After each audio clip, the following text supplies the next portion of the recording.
नमस्कार, मैं अंजना और आप देख रहे हैं खाकी वर्दी। आइए बढ़ते हैं आज की बड़ी खबर की ओर।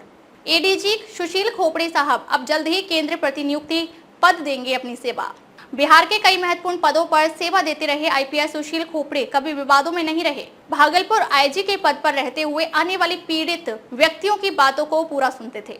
आईपीएस सुशील खोपड़े साहब मूल रूप से महाराष्ट्र के रहने वाले हैं। आईपीएस सुशील खोपड़े एक नई जिम्मेदारी के साथ भारत सरकार के शिपिंग मंत्रालय अपनी सेवा देंगे। आईपीएस सुशील खोपड़े की धर्मपत्नी अर्चना खोपड़े का निधन कुछ महीने पहले हुआ था। आईपीएस सुशील खोपड़े शांत और सरल स्वभाव के आईपीएस पदाधिकारी माने जाते हैं। बिहार में लगातार जिन आईपीएस पदाधिकारी की छवि बहुत बेहतर रही है, वे बिहार छोड़कर केंद्र में अपनी सेवा देना चाहते हैं। इससे पहले भी कई चर्चित आईपीएस पदाधिकारी बिहार में कई महत्वपूर्ण पदों पर तैनात रहे। ऐसा बहुत कम होता है कि फील्ड में तैनात रहते हुए आईपीएस पदाधिकारी कुछ महीनों में ही केंद्र में जाकर अपनी सेवा देने का निर्णय लेने लगते हैं। सच तो यह है कि कई वर्षों के दौरान ऐसा कभी नहीं देखा गया कि इतने आईपीएस पदाधिकारी आखिर किन परिस्थितियों में बिहार में अपनी सेवा नहीं देना चाहते हैं। इसको लेकर हमेशा कहीं ना कहीं सवाल तो खड़े जरूर होते हैं।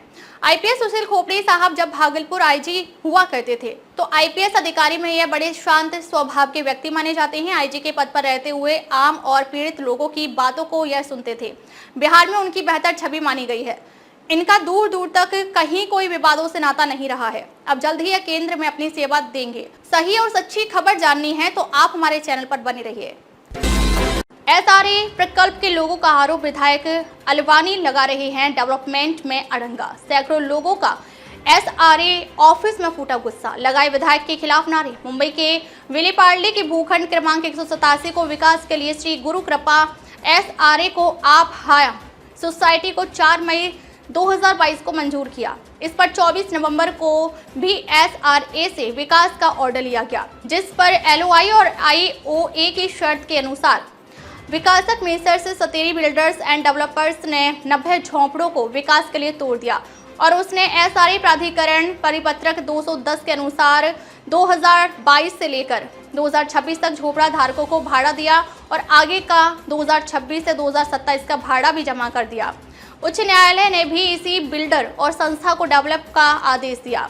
लोगों का आरोप है कि विधायक पराग अलवानी इस काम में अड़ंगा लगा रहे हैं। वे इस प्रोजेक्ट को अपने किसी बिल्डर को देना चाहते हैं। ऐसा आरोप वहां के सैकड़ों लोगों ने एसआरए ऑफिस बांद्रा में लगाया है और उन लोगों ने अलवानी के खिलाफ जमकर नारेबाजी भी की। उनका यह भी आरोप है कि पराग अलवानी हर सरकारी मशीनरी जैसे एसआरए, मनपा आदि से मिलकर इस प्रोजेक्ट को नहीं होने देना चाहते। आज संस्था के लोग और वहां के सैकड़ों लोगों ने एसआरए ऑफिस में आकर लिखित पत्र देकर न्याय की गुहार की। श्री पराग अलवानी जी के खिलाफ यहाँ पे हम लोग आए हैं सांकेतिक धरना प्रदर्शन के लिए, जो कि वो हर जगह पे जहाँ से किसी भी अधिकारी के पास जाते हैं या सारे बीएमसी कहीं भी जाके वो बोलते हैं कि जब तक मैं नहीं बोलूँ कोई सीसी मत देना, कोई परमिशन मत देना। हर जगह पे जहाँ पे हम लोग जाते हैं हर जगह पे वो यही सब बोलते हैं। और हम लोग काफ़ी दिन से घर तोड़ के 3 साल हो गया, घर तोड़ के हम लोग बाहर हैं, रोड पे हैं, बेघर हैं। हम लोग उनके पास गए थे, उनसे रिक्वेस्ट की, हाथ जोड़ के प्रार्थना किया कि सर आप मेहरबानी करके हम लोग के साथ में आइए, या तो जैसा भी है कोई ना कोई रास्ता निकालो। वो बोलते हैं कि मैं ये काम होने नहीं दूंगा। अभी मैं जीत के आया हूँ, 3-5 साल तक तो मैं नहीं होने दूंगा। पर इसकी वजह क्या है, इसलिए ऐसा कह रहे हो? अभी इसकी वजह तो मैं नहीं बता सकता, इतना उनकी सरकार अरे जब बोला जाएगा। हाँ बोलिए। उनकी सरकार है और जैसे भी यहाँ पे कोई भी सीसी देने का या कोई भी सीसी वाली कोई भी परमिशन देने की बात होती है तो ऊपर से जाके वो अधिकारी के ऊपर दबाव बना देते हैं। इसके लिए हमें कहीं से भी कोई भी रास्ता नहीं मिलता है। हम लोग गए थे बीएमसी में थोरात के पास, तो बीएमसी में थोरात ने बोला कि जब तक तुम लोग जाके उसके साथ में कंप्रोमाइज करो, नहीं तो पराग बोलता है 2050 तक मैं बिल्डिंग बनने नहीं दूंगा। पर उसका इंटरेस्ट क्या है पराग अलवानी का, ये तो बताइए। पराग अलवानी का इंटरेस्ट है कि आप सब छोड़ छाड़ के और हमारे साथ में आ जाइए। हमने उनको बोला हमने रूम तोड़ दिया है। उन्होंने बोला तुमने गलती किया है रूम तोड़ के। मैं बोला उसका क्या कर सकते हैं। बोले तुम हमारे साथ में आ जाओ, इतने लोग भी आ जाओ, आपके बिल्डर को बोलो कि जो भी है आके हमारे साथ में बात करे, जो पैसा कौड़ी होता है हम दे देंगे। और क्या वो बिल्डिंग हम बनाएंगे? सीधी सी बात बोलिए ना। वो बिल्डिंग हम बनाएंगे, उनका कहना है कि हम लोग बिल्डिंग बनाएंगे। अच्छा वो बिल्डर भी है क्या? नहीं, वो बिल्डर नहीं है, लेकिन उनके साथ में उनका पार्टनर है हाँ। पगरानी। तो पर्दे के पीछे वो पर्दे के पीछे है, हाँ, पर्दे ऐसा के बोलिए पीछे ना। पार्टनरशिप में है। क्या कहना चाहेंगे? नीचे के लिए नहीं है हमारी। आज 3 साल से हम लोग बाहर है, हम लोग के बच्चे लोग की शादी नहीं हो रही है क्योंकि हम लोग झोपड़पट्टी में रहते हैं। इसके लिए बहुत सारा प्रॉब्लम है। बारिश आ रही है पानी में तो इतने छोटे छोटे बच्चे लोगों को लेके हम लोग ऐसे घूमते हैं, पर इन लोगों की आंखों में कि कुछ शर्म नहीं है। नवऱ्याचा जीव गेला गेल्या वर्षी 3 महिने पाणी 3 दिवस पुरा पाणी काढून आमचं घर तोडलेत ना, त्याच्यामुळे पाणी येतं आमच्या घरांमध्ये। हमारे मग पास कसं होणार याच्यामुळे तर पाणी हाईकोर्टची खूप ऑर्डर येतं। हमारे पास आम्हाला परमिशन की घर बांधा म्हणून आम्ही 3 वर्ष परेशान आहे। 3 वर्ष पाणी काढलं घरातून। माझ्या नवऱ्याचा गेल्या वर्षी जीव गेला त्याच्यामध्ये, या पावसाच्या पाण्यामध्ये कोण भरपाई करून देणार? आमच्या मुलांची लग्न नाही होत, बघा ना काय करू आम्ही?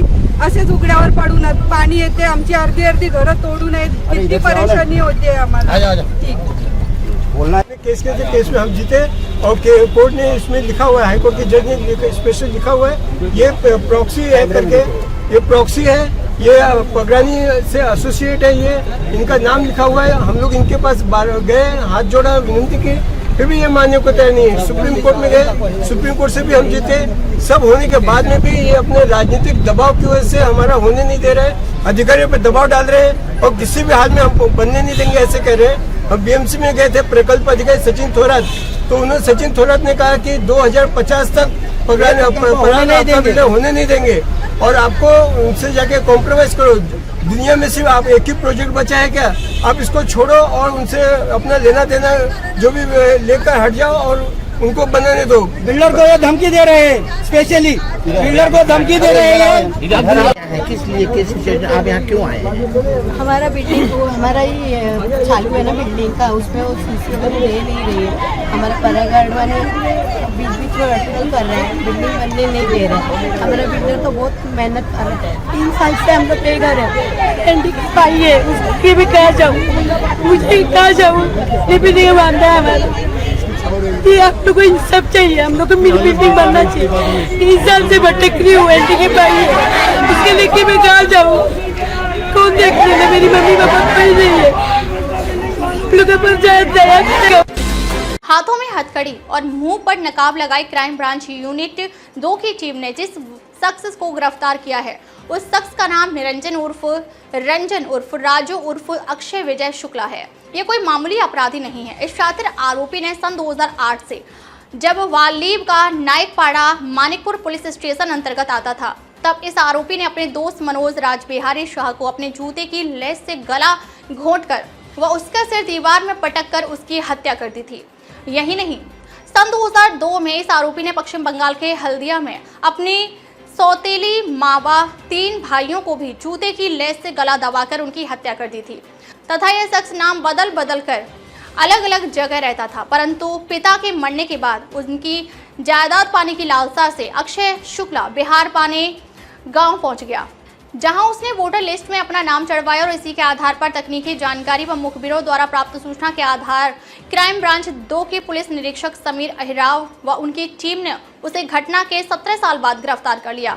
वह इस बारे में क्राइम के सह पुलिस आयुक्त मदन भल्लाल ने जानकारी दी। अब तक ले बस इतना ही, फिर मिलते हैं एक ऐसी ही बड़ी खबर के साथ। तब तक के लिए नमस्कार और देखते रहिए खाकी वर्दी।